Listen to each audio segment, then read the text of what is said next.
What's up, YouTube? Chris Fearson here again.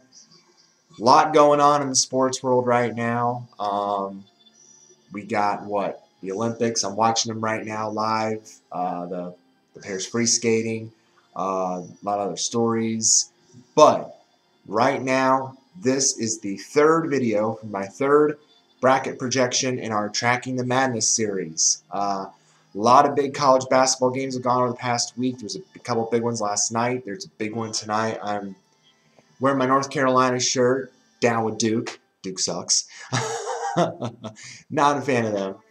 That's a big 9 o'clock game tonight on ESPN 1, I believe, as it should be, for that big rivalry week. So a lot of games we can decide a lot of spots when it comes to bubble teams and in general, and just a lot big conference races going on out there. So we're really now getting into really like 5 weeks from Selection Sunday. So we are really now getting into it. But before I share the projection, I just want to say to all you, to the subscribers, to the viewers, thank you guys so much for the good response, for all the views for the first Jaguars quarterback quest video. I was really happy to see the number of views that the video got, especially for a channel like mine. Not one of the bigger, name channels out there when it comes to the breakdown stuff. I didn't know how the new series would be taken or responded. But apparently you guys really like it. So thank you so much for the support on that. It means a lot to know that, when I start something new and try something new. And again, I just got the inspiration from that from reading an article. And so it's amazing, what something like that can do for a YouTube channel. So again, I just want to thank you guys so much. I'm going to have a new video up tomorrow, hopefully either tonight or tomorrow afternoon. I'll be breaking down film of the next 4 guys that I mentioned. That will be Jimmy Garoppolo from Eastern Illinois, Zach Mettenberger of LSU, A.J. McCarron of Alabama, and Aaron Murray of Georgia. A lot of SEC heavyweights in there. So we'll break down those guys on the next quarterback quest video. So I just want to get that out there and say thank you again so much for all the support for the first video of the series. So I had a lot of fun, and I've had fun breaking down film of these guys, especially those first 4 that are going to come off the draft board pretty quickly with Teddy Bridgewater, Blake Bortles, Johnny Manziel, and Derek Carr. So a lot of fun with that, and hopefully more fun breaking down these other 4 guys in the next video as well. But right now I want to share with you guys the latest bracket projection where my bubble board stands regarding all these teams. So first, let me share my bubble board with you guys, and how I do it. Kind of how a lot of bracketologists probably do it. I list my last 4 teams in, my first 4 out, my next 4 out, and then I list a lot of the teams that are just kind of in the hunt. And I've probably mentioned this on here before, but I define a bubble team as if you're not leading your conference, but yet your number in RPI is probably anywhere from probably the 40s to 79. So because usually teams with an RPI of 80 or more, they usually don't get picked as an at-large. So that is why I kind of focus in on that general area of teams. So let me share with you real quick what I have right now, and I'll do this here in a separate window. So right now, I don't know if there's a way that I can show multiple screens at once. I'm not sure if I can or not. That will just move the camera. But basically what I have right now, my last 4 teams in the field at the moment, there we go, move my window anyway, are Richmond, Missouri, BYU, and St. Joe's. Now, probably the 2 familiar ones you'll hear in there are Richmond and Missouri. They've kind of been up and down on the board a lot of late, but they've been in LFI in the last 4 in for a while now. Richmond has played as I mentioned, I love Richmond. They played very well of late out of the A10. 2 solid wins. They're 6-4 in their last 10 games. Very solid team, and I think eventually, if they keep playing the way they do, they'll probably be a pretty good lock. But for now, they're looking really good. And same with Missouri. The only concern in Missouri is they have only one top 50 win, and they're 4-6 in their last 10 games. But for now, and of course, their strength of schedule is still pretty high at 71. But I think for now, they're still okay. Just over here a little bit. There we go. But for now, I think they're all right. Now, BYU and St. Joe's recently cracked into the main field, and BYU kind of did it just by the fact that so many teams that were in the field have hit on hard times, and they put themselves out of the field. Teams like LSU, like Baylor, Oregon, for example. These couple teams have hit hard times of late, and have really hurt their profiles. So, this Russian pair, they're probably going to get first place.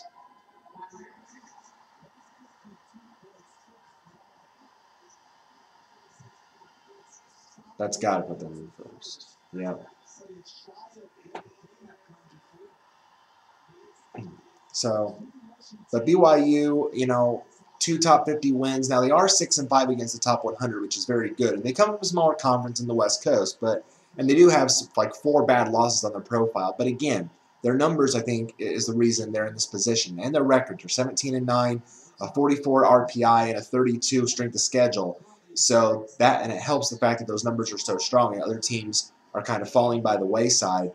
They're also 8-2 in their last 10 games, so that really helps as well. That's another factor you look into when you're breaking down this team. Same with St. Joe's, and St. Joe's also got a big win recently, I believe, over Creighton to help their cause. Either Creighton or VCU. It was VCU.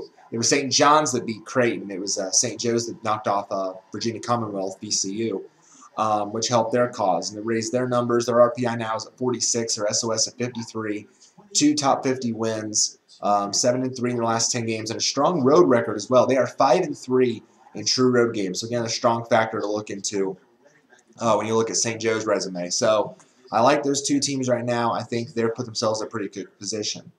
The first 4 out, Providence is my first team out. I don't know what to make of Providence. They've really been hit and miss a lot lately. Now, their numbers still pretty strong, 54 RPI, 46 on the SOS. They do have 2 top 50 wins, and they are 6-4 in their last 10. But again, it's really kind of a toss-up right now between them and Richmond and BYU and St. Joe's. A lot of teams, and again, they've had some hit-and-miss games of late, so it's kind of tough to leave them out, but I had to make a really tough decision at the end of the day. And I just felt right now that Richmond and those teams above them are doing a little bit better than the Friars at the moment. Dayton, same with Dayton. Again, Dayton is a very sketchy resume. The numbers are a little high. Yes, they do, and they do have the 3 top 50 wins and a 6-5 record against the top 100. But they also have some really bad losses, and that really hurts any team's profiles. That's why they're on the outs. LSU has looked like a tournament team at times, and other times not so much. I think they lost to Ole Miss in a bubble game recently. Their strength of schedule is way too high at 82.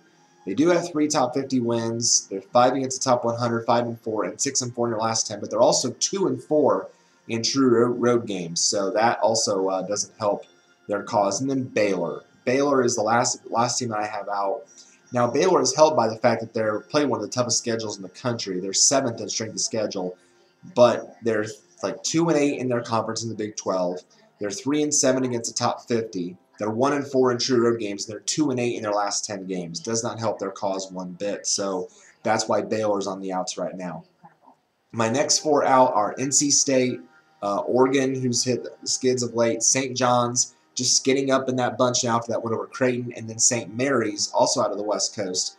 But not a pretty resume as BYU because they only have A, 1 top 50 win, B, they're only 4-4 on the road, and C, they have 5 bad losses instead of the 4 that BYU has. So a little bit rougher sledding for them there. And their shooting schedule is horrible compared to BYU at 32. They have a 92 strength of schedule. Not usually a team you find to get in the tournament. So, and then after that, a lot of teams though still in the hunt. The best case probably is West Virginia, who's really come on strong of late. out of the Big 12 to get some really good wins. They now have 3 top 50 wins, which is huge. 3-8 against the top 50. They're 5-5 in their last 10 games. They destroyed Iowa State a couple nights ago, and I watched part of that game, and they were just completely hitting shots like crazy. So, but you got to have consistency, and that's the big issue with them. But they're certainly in the best position right now of teams that are in the hunt. Florida State has hit the skids. They've fallen backward. I thought they were a team pretty much close to lock status, but now they've fallen backwards. 2-6 against the top 50, 4-6 in their last 10. They are quickly going backwards. After that, you've got Indiana. Ole Miss lost yesterday. Clemson lost yesterday to Notre Dame. That was a bad loss for them. Ole Miss lost, I think, to Alabama. That wasn't a very good loss for them. Then you've got Indiana State, Boise State, and then after this is a lot of long shots, but they're still in the top 80. Ohio, Louisiana Tech, New Mexico State, Nebraska, Illinois. Nebraska and Illinois play tonight in a bubble game. That should be huge. Maryland, Eastern Michigan, and then Marquette. Marquette just made the list. They got in the top 80 yesterday at 73 in the RPI. So they're not a pretty resume by any stretch, but they're certainly on the board right now. So, excuse me. Sleep's been kind of thrown off lately. Did I mention that? But anyway, so that's where the bubble situation sits right now. So with that said, let's now share the bracket. Here we go.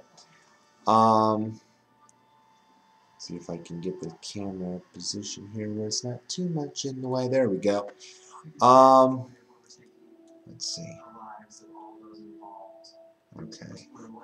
Let's see if I can adjust this just a little bit.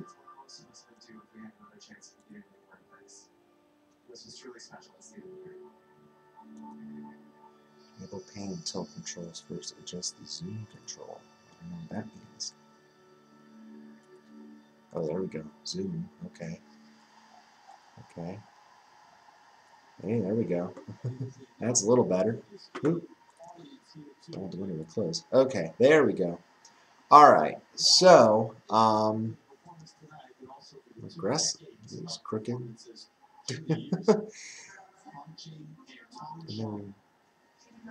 Is it just me or are these crooked? I don't know. I think it's just me or the camera. All right. So now let me share with you guys the current bracket. This is the official first release of the bracket to anybody. So you guys get to hear it first. Starting off, let me first give you the number 1 seeds. I think these are no-brainers to everybody. Arizona, Syracuse, Florida, and now Wichita State. Wichita State has been really wavering between the 2 line and the 1 line, but I think now the fact that they are at that 26-0 record, I think that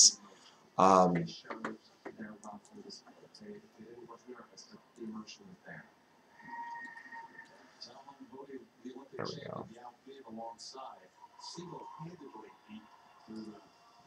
All right.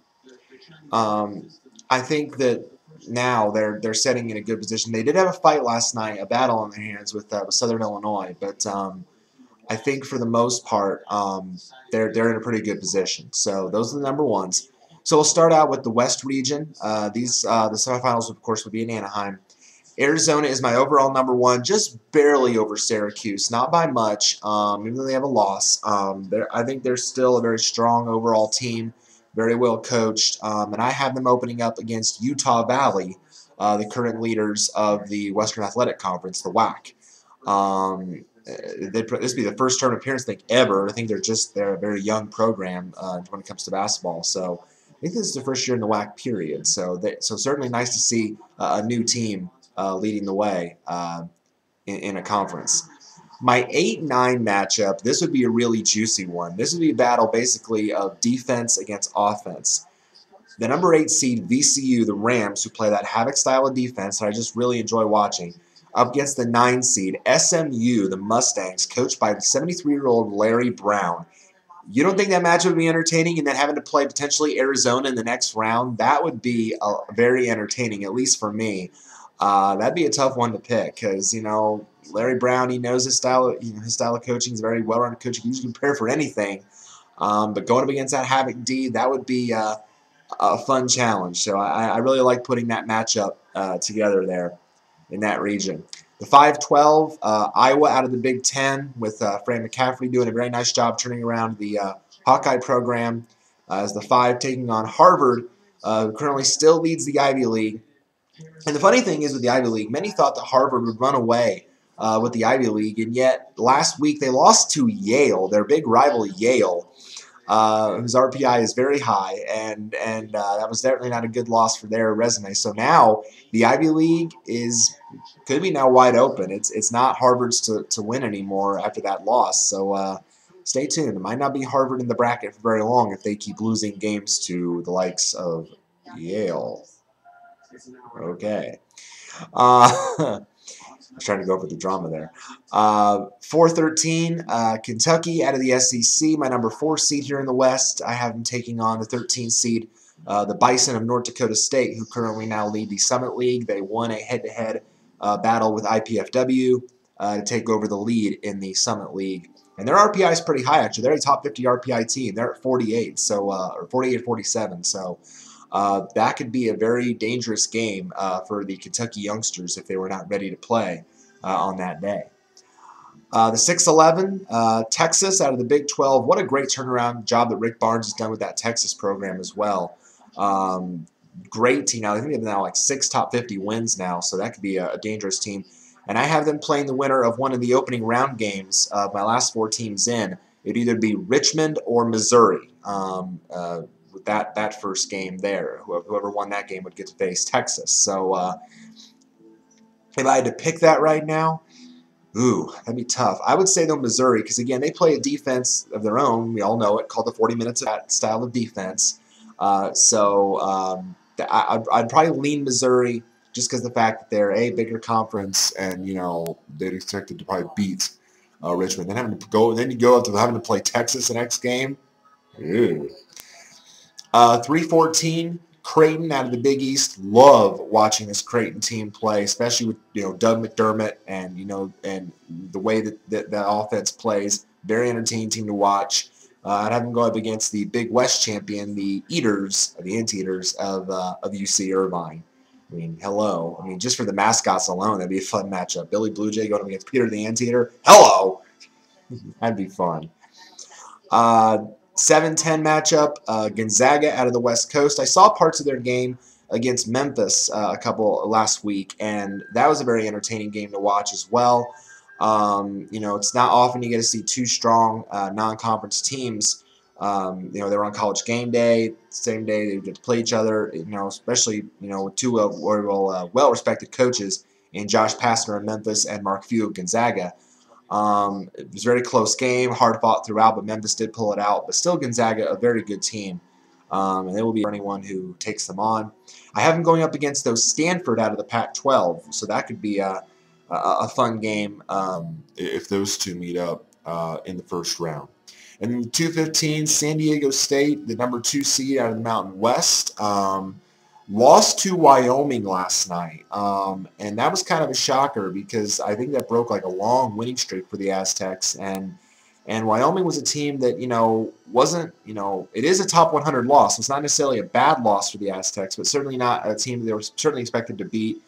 But Wyoming has been kind of on the board, off the board at times, kind of wavering back and forth. So we'll see what kind of momentum this win gives them. I have the Aztecs going up against Boston University, the current leaders of the Patriot League. All right, Midwest region and semifinals, of course, at Lucas Oil and Indy.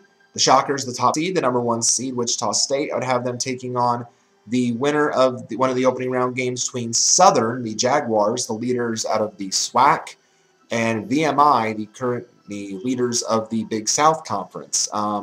The Big South Conference had so many different leaders this season, it's been hard to handle. One week it's Radford, the next week it's Campbell, then it's Coastal Carolina, and now they've ceded the lead to VMI. And VMI is really entertaining. Yes, this is the Virginia Military Institute. This is a military school. But the way they score points on offense is absolutely sick. I mean, if they get in a rhythm on offense, they're putting up bucketfuls of points. So Going up against Southern in that playing game, if that were to be the case, that would, and Southern is very methodical. The SWAC always plays a very kind of low-key defensive style, so it's kind of, again, offense-defense matchup there. So I think that'd be entertaining for the opening round in Dayton. The 8-9, I have Oklahoma State out of the Big 12 going up against George Washington out of the Atlantic 10. Now, I do want to share on here real quick, and I mentioned I would talk about this in the video, when it comes to Oklahoma State and their situation right now.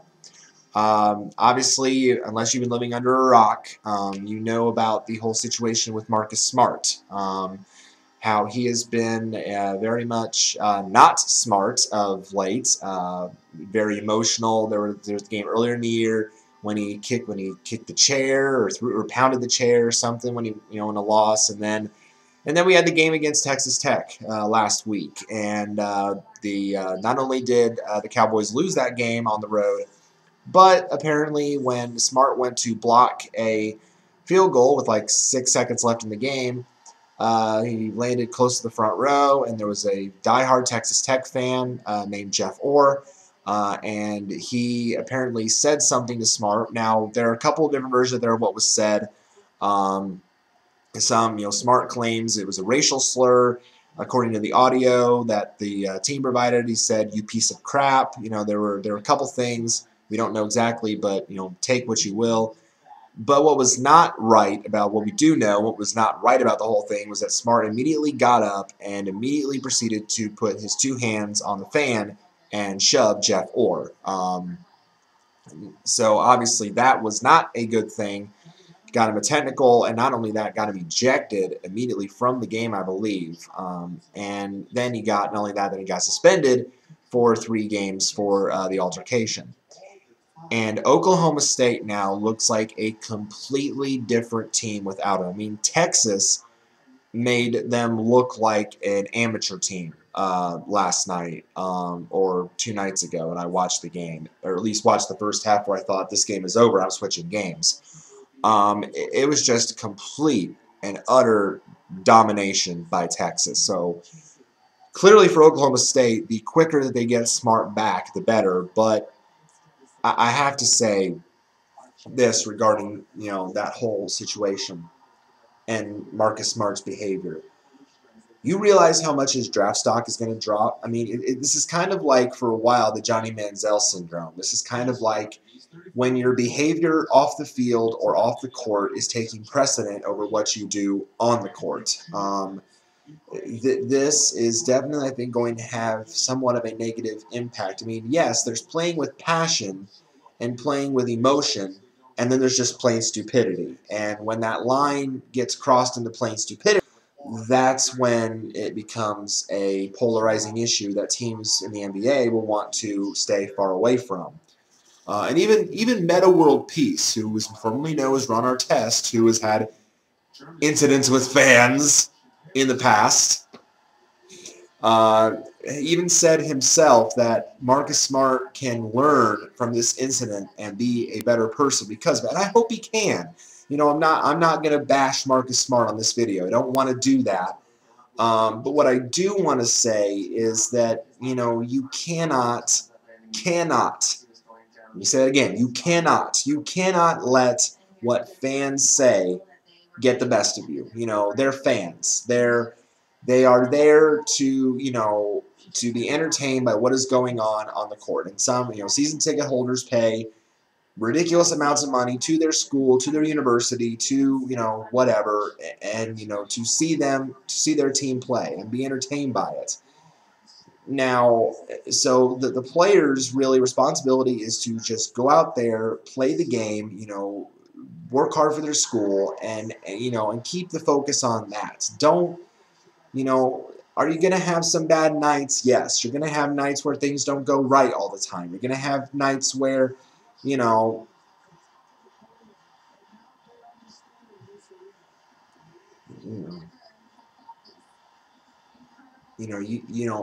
gonna have off nights. You're gonna have bad nights where things just don't go your way. So, really, it's just you can't get on what the fans say. You just got to throw that aside and not take it like that. You've got to let it, you've got to let it roll, roll off you. So that's just how it's got to go. Now, from the fan perspective, you can't get them riled up sometimes like that. You got to be careful of what you say. You know, some even coaches came out and said, "Oh, fans think they can say whatever they want," and really, in some respects, that is true. But there's also, I think, going to be better policing and policy on that, on what the fans say, what the fans do, as a whole. So I think as a whole, there's got to be a fix between this player-fan relationship, how close the fans are to the court, that kind of thing.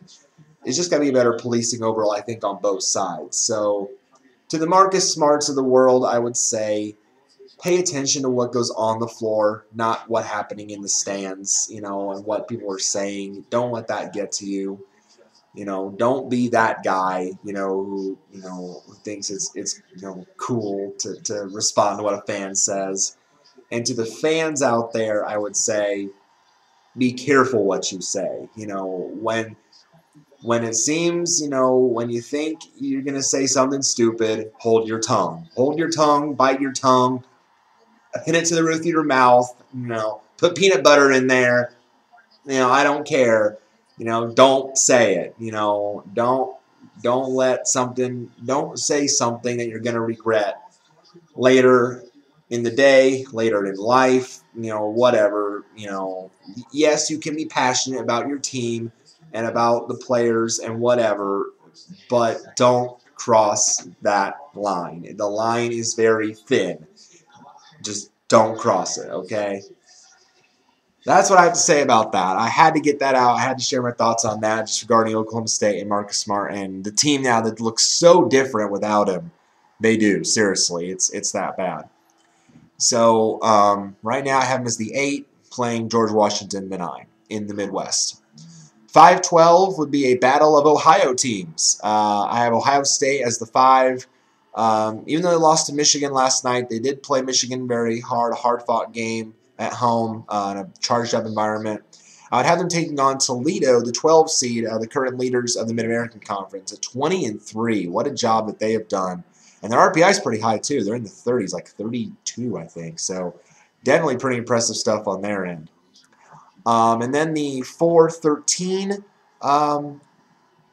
matchup in the Midwest, I have Virginia, the current leaders out of the ACC, taking on Green Bay Horizon League. 6-11, Oklahoma out of the Big 12, 18-6 overall record. I have them taking on Southern Miss, the current leaders of the Conference USA, at 21-3. 3-14, Cincinnati out of the American. 22-3 has looked very impressive this year as well. I have them taking on Georgia State at 17-6, the current unbeaten leaders conference-wise out of the Sun Belt Conference. 7-10, this would be a fun one as well. UMass out of the A-10, 19-4 overall record, taking on Arizona State at 18-6 out of the Pac-12. And then my 2-15, Michigan State out of the Big 10, 20-4 record, taking on NC Central, 18-5, the leaders out of the MEAC. East Region, semifinal games we played in New York City. Top seed, Syracuse Orange, 23-0. I'd have them taking on the winner of, again, one of those opening round games. Weber State, the leaders out of the Big Sky at 13-7, or Robert Morris at 14-11, excuse me, who currently leads the Northeast Conference. If I had to pick one, I would probably lean Weber State. 8-9, battle of Western teams here. New Mexico, 18-4 out of the Mountain West, taking on Colorado, 18-6, currently out of the Pac-12. 5-12 matchup, St. Louis, the leaders out of the A-10, 22-2, very tough team to prepare for, very tough style of play. I would have them taking on Georgetown, barely in the field for me, 15-9 out of the Big East. My 4-13, I have Michigan, 4 seed there, 18-6 out of the Big 10, taking on Delaware, 18-7 out of the Colonial Athletic Association. Still perfect in the Colonial, the Delaware Fighting Blue Hens.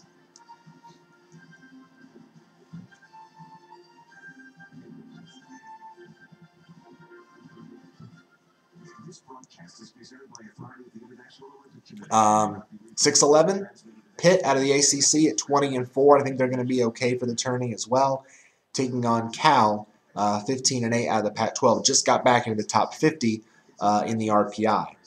3-14, Iowa State out of the Big 12. Speaking of the Cyclones, 18-5 overall. I'd have them taking on Mercer, 19-6, the current leaders out of the Atlantic Sun.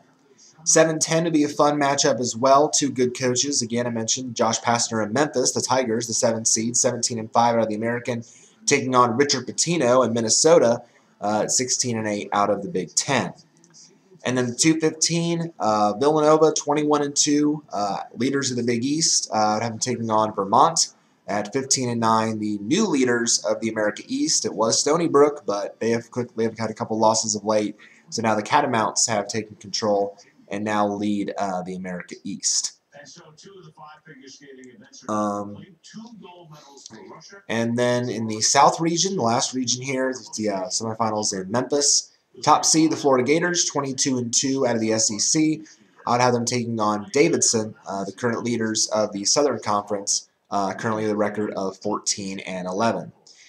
The 8-9, the Tar Heels, North Carolina, the 8th seed, 16-7 overall. I'd have them taking on Kansas State out of the Big 12 at 17-7 overall. That'd be a really good, entertaining matchup of two very solid, well-coached offensive teams. I mean, hello, Roy Williams against Bruce Weber, I believe. Hello. Great stuff there as well. The 5-12, Louisville, your defending national champions, 19-4 out of the American, the 5 seed. I'd have them taking on the winner of the other opening round game. That would be St. Joseph's at 16-7 against 17-9 BYU. If I had to pick right now, I'd probably lean St. Joe's barely in a very close, entertaining game. 4-13, and this could be potentially an upset special because we know how the Badgers have been playing the tourney. Not well.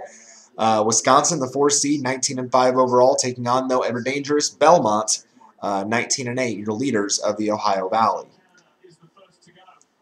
6-11, UCLA of the Pac-12, the number 6 seed, taking on Tennessee, the 11th seed, out of the SEC at 15-9. 3-14, got to admit, Duke is going to still get a high seed, 19-5. They're the number 3 seed out of the ACC.